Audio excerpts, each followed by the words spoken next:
Wherever you go, whatever you do, throw a little at it. Omax, Vest and Briefs. Indrajit, அரசு அமைந்து 2 மாதங்கள் ஆகியிருக்கிறது. நிறைய மேற்கத்தாட்டு, நீங்கள் விவசாய சங்கத்தினுடைய தலைவராகவும் இருக்கின்ற காரணத்தினால மேற்கத்தாட்டு பற்றி எரிகிற ஒரு பிரச்சனையாக இருக்குது, பேராபத்தாக இருக்குது. அதை பற்றி பேச சொன்னால் நாங்கள் பேச மாட்டோம், ஆனால் செயலில் காட்டுவோம்னு சொல்கிறீங்க. ஆனால் இது வரைக்கும் அங்கே வேலை நடந்துகிட்டு இருக்குது அப்படிங்கிறாங்க. அச்சத்தை, பதபதைப்பை விவசாயிகள் வெளிப்படுத்துகிறாங்க. நிறைய மேடைகளில் பேசுகிறாங்க தவிர இன்னும் அந்த பிரச்சார மோட விட்டு வெளியிலே வரல அப்படிங்கிற மாதிரி சொல்கிறாங்க. அதனால தான் விமர்சனங்கள் அதிகமாக இருக்குங்கிறாங்க.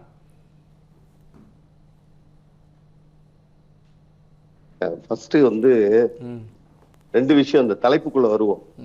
ஒருத்தர் 3 வருஷம் கழிச்சு ஆட்சி போயிடும், ஒருத்தர் 3 மாசத்துல ஆட்சி போயிடும்.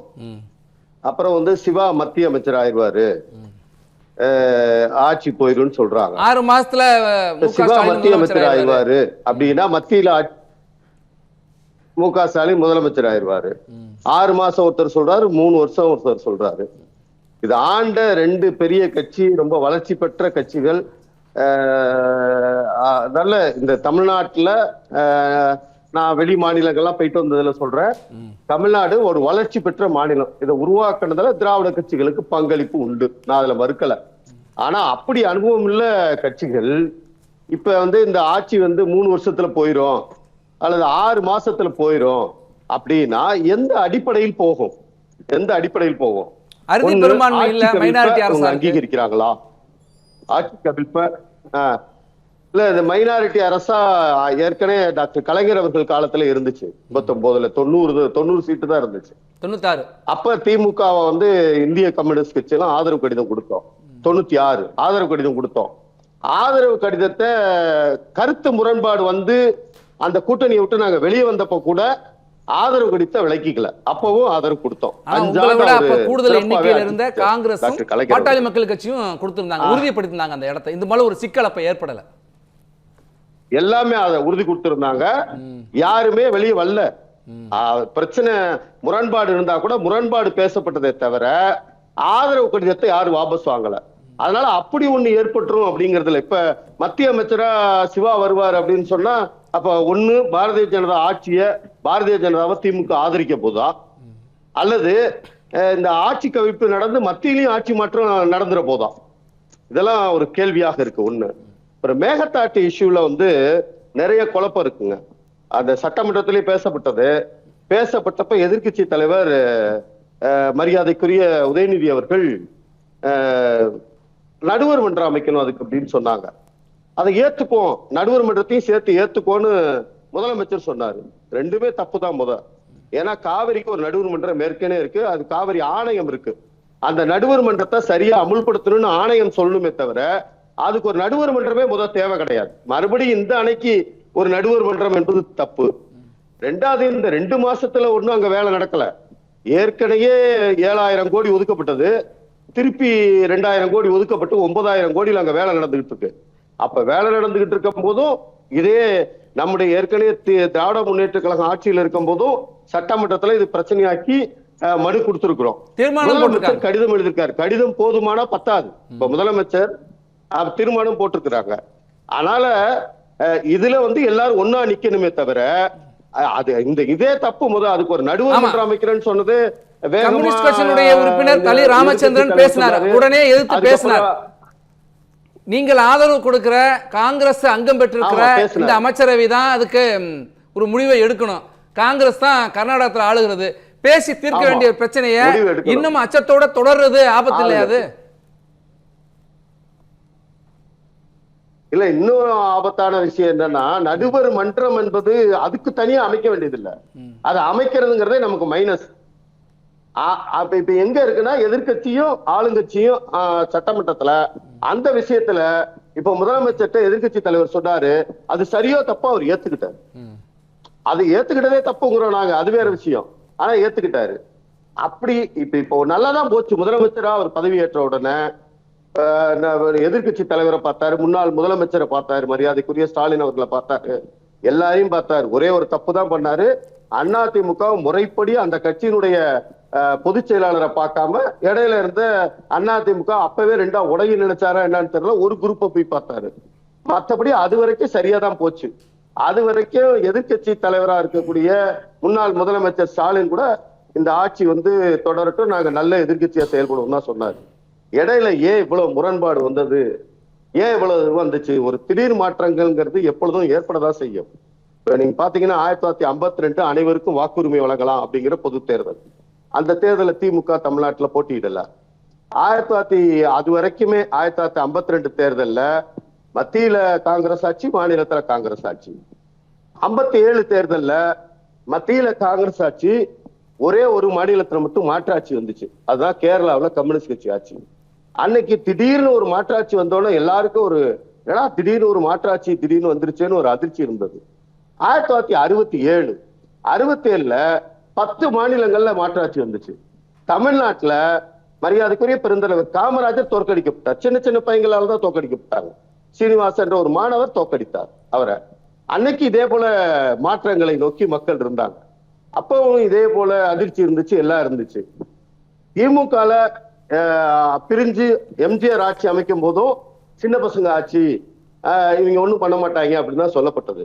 ஆனாலும் கூட இங்க ஒரு ஜனநாயக மாண்பு இருக்கு, ஜனநாயக மதிக்கிற பண்பு இருக்கு. வலைதளங்கள்ல நீங்க பாத்தீங்கன்னா வாய் கூசுற மாதிரி எல்லா தரப்பும் தான் அப்படி இருக்காங்க. இப்ப முதிர்ச்சி பெற்ற அரசியல் கட்சியிலிருந்து சொல்லப்படுகின்ற கருத்துக்கள் அப்படிதான் இருக்கு. ஆனா முதலமைச்சர் பொறுப்புல இருக்கிறவர் முதலமைச்சருடைய பேச்சையும் உடல் மொழியும் சரியாக இல்ல, ஏற்புடையதாக இல்லைன்னு உங்க கட்சியினுடைய மாநில செயலாளரே சொல்லியிருக்காரு. நிச்சயமா இல்ல. நாங்க அதை சொல்றோம். அவருடைய உடல் மொழி, அவருடைய பேச்சு, அந்த சொல்லாடலை அவர் மாத்திக்கணும். அதை தவிர ஆட்சியினுடைய கொள்கையா அவர் சொல்றாரு பாருங்க, அது சரியாதான் இருக்கு.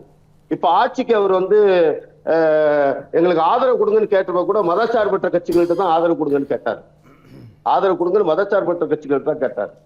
அதே போல இப்ப கரூர்ல பேசின பேச்சு கூட மத்ததெல்லாம் தவிர்த்துட்டு, அவர் பேசுற உடல் மொழி சொல்லாடெல்லாம் தவிர்த்துட்டு பார்த்தீங்கன்னா நாங்க உறுதியா இருக்கோம், கடந்த ஆட்சி செய்த நல்ல திட்டங்களை தொடர்வோன்றாரு. அந்த திட்டம் அங்கதான் சார் இன்னொன்னு சொல்றாங்க, அவர் முதலமைச்சர் ஆயிட்டார், மக்கள் அதிக இடங்கள்ல வெற்றி பெற்ற ஒரு கட்சியா தாவேகா வந்துட்டு அரசை அமைச்சிட்டாங்க, முதலமைச்சரா இருக்கிறாரு. ஆனா இன்னமும் அவரு ஒரு பிரச்சார மேடையில ஒரு இன்னும் ஆட்சி பொறுப்புக்கே வராத ஒரு கட்சி தலைவர் பேசுறது போலவே பேசிட்டு இருக்காரு அப்படிங்கிறாங்க. உண்மைதான். அந்த மேடையிலேயே அவரு காவல்துறையை திட்டினாரு. காவல்துறையினுடைய அமைச்சரா அப்ப அவர் தான் இருக்காரு.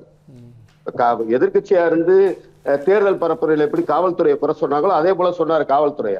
இப்ப காவல்துறை உங்க கட்டுப்பாட்டுல தான் இருக்குங்கிறத அவர் மறந்துட்டாரு. அதெல்லாம் அதாவது இந்த மாதிரி உடல் மொழி, அதே மாதிரி அவர் பேசுற பஞ்ச் டைலாக்ன்ற சினிமா டைலாக் மாதிரி பேசுறது, இதெல்லாம் அவர் மாற்றிக்கொண்டால் இது ஒரு நல்ல ஆட்சி தான். ஆனா அதுக்காகவே இந்த ஆட்சி தொடரக்கூடாது, இது வந்து இப்பவே அழிஞ்சு போயிடணும்னு சொல்றது ஒரு முதிர்ச்சி பெற்ற அரசியல் கட்சிகள் சொல்ற வார்த்தைகள். சரி, இல்ல உங்களுடைய கருத்துல இருந்து இப்ப அது ஆக்கப்பூர்வ அரசியல்னு எடுத்துக்கலாமா இவங்க எதிர்கட்சியுடைய விமர்சனம், அல்லது தோல்வியினால் ஏற்பட்ட விரக்தியா?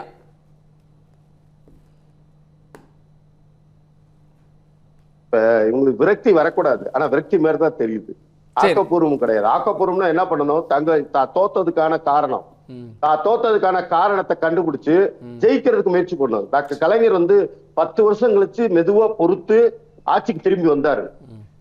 அதே போல நிதானமா யோசிச்சு தங்களுடைய கட்சி எதை எங்க இழந்துச்சு, எதனால இழந்துச்சு அப்படிங்கறத மாத்திக்கிறத ஆக்கப்பூர்வம். ஆனா அதை விட்டுட்டு மீதி பேசுறதெல்லாம் வந்து விரக்தி தான். சரி, பேசலாம். அக்னீஸ்வரன் சார், நான் சொல்ல வர்றேன். இப்ப 2-3 விஷயம் சொன்னாங்க. லஞ்சம், அவர் வந்து வெளிப்படையா மக்கள்கிட்ட லஞ்சம் கொடுக்காதீங்க அப்படின்னு சொன்னாரு, அல்லது வாங்காதீங்கன்னு. அது உண்மைதான். நம்ம ஏற்கனவே இருக்கிற அரசுலயும் கூட எல்லா அலுவலகத்திலையும் லஞ்சம் கொடுப்பதும் லஞ்சம் வாங்குவதும் குற்றம்னு போர்டு தான் வச்சிருக்காங்க. எல்லாவுடைய போலீஸ் நிலையத்துல எல்லா இடங்கள்லயும் லஞ்சம் கொடுப்பதும் லஞ்சம் வாங்குவதும் குற்றம் என்று வைக்கப்பட்டிருக்கு. ஆனாலும் வச்சுட்டு எல்லா பக்கமும் பெரிய நடந்துச்சு. இந்த லஞ்சத்துக்கு எதிரான ஒரு அரசு 2 மாசத்துல அதை எதிர்கொள்வது என்பது பெரிய சவால் தான். அப்படி மாற்றி அமைக்கணும்னு நினைக்கிற மனநிலையை எல்லாரும் ஆதரிக்க தானே வேணும். அப்படி மாற்றி அமைக்கணும்னு நினைக்கிற மனநிலையை ஆதரிக்க தான் வேணும். அப்படி ஒரு மனநிலை இருக்கு. மாற்றி அமைக்கிற மனநிலை யாருக்கு வரணும்னா வெளியில இருக்கவங்களுக்கு வரணும். நீங்க செய்யற இடத்துல இருக்கிறீங்க, நீங்க தான் செய்யணும். அதை நீங்க சொல்லக்கூடாது.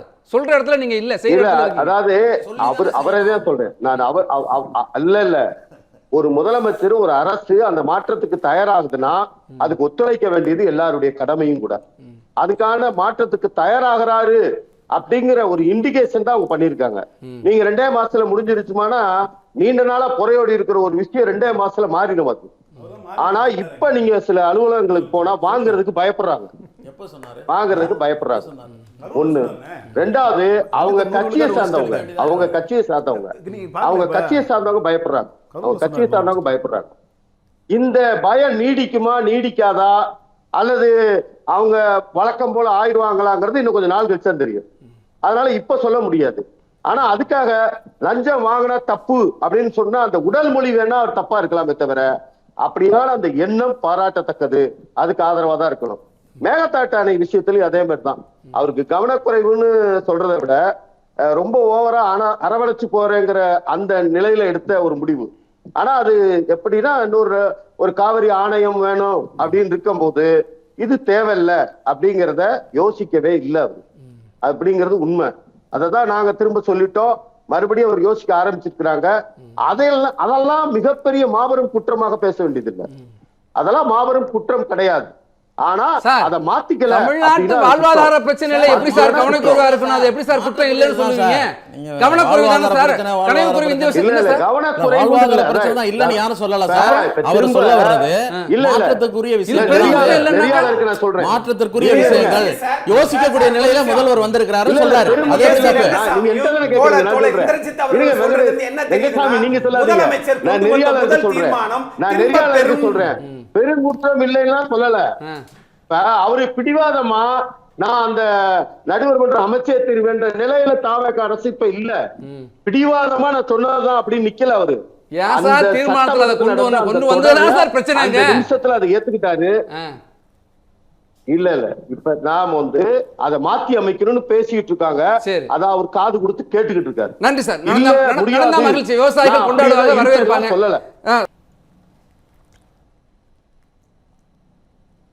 நான் அந்த மாநில அரசு உரிமைகள் அந்த விஷயத்துல கூடுதல் கவனம் அவங்களுக்கு தேவை. நாங்க இணக்கமா போறோம்ன்றது ரைட்டு. ஆனா யாரோட இணக்கமா போறோம்னு இருக்கு. இந்த ஒன்றிய அரசு கடந்த காலத்துல எப்படி இருந்துச்சு, தமிழ்நாட்டை எப்படி புறக்கணிச்சுன்னு தெரியும். ஒரு பட்ஜெட்ல முழுக்க ஒத்த பைசா கூட ஒதுக்காம தமிழ்நாட்டை புறக்கணிச்ச ஒரு அரசு. எனவே இணக்கமா போறதுங்கிறது கஷ்டம். ஆனா அதே சமயத்துல முதலமைச்சர் இன்னொன்னையும் சொல்றாரு, கடந்த அரசு எப்படி மாநில உரிமைகளை பாதுகாத்துச்சோ அதே மாதிரி பாதுகாப்போடு நாங்க அபிஷியலா சொல்றாங்க. அப்ப அபிஷியலா சொல்ற விஷயங்கள்ல மாநில உரிமைகள்ல நாங்க நிப்போம்னு சொல்றாங்க. அப்படி நிப்பாங்களா நிக்க மாட்டாங்களாங்கிறத பொறுத்து இருக்கு. துரை சந்திரசேகர் தம்பி சொன்னது போல அந்த மாதிரி விஷயங்கள்ல அவங்க உறுதியாக இருக்க வேணும். இதுல நான் சொன்னதான் ஏற்கனவே, இந்த ஆட்சி 5 வருஷம் ஆளணும். அந்த 5 வருஷம் ஆளும் போது பிரதான நல்ல எதிர்க்கட்சியாக இந்த கட்சிகள் செயல்படணும். அப்ப தாங்கள் எங்க தொலைத்தோம் என்பது தெரிஞ்சு அவங்க மாற்றி அமைச்சுக்கணுமே தவிர அதுக்காக இந்த ஆட்சி கவிழணும், அழிஞ்சு போகணும் அப்படின்னு பேசுறதெல்லாம் தவறா இருக்கு. நன்றி. தமிழ் ஜனம் சேனலை சப்ஸ்கிரைப் பண்ணாம பாத்துட்டு இருந்தீங்கன்னா மறக்காம சப்ஸ்கிரைப் பண்ணிடுங்க.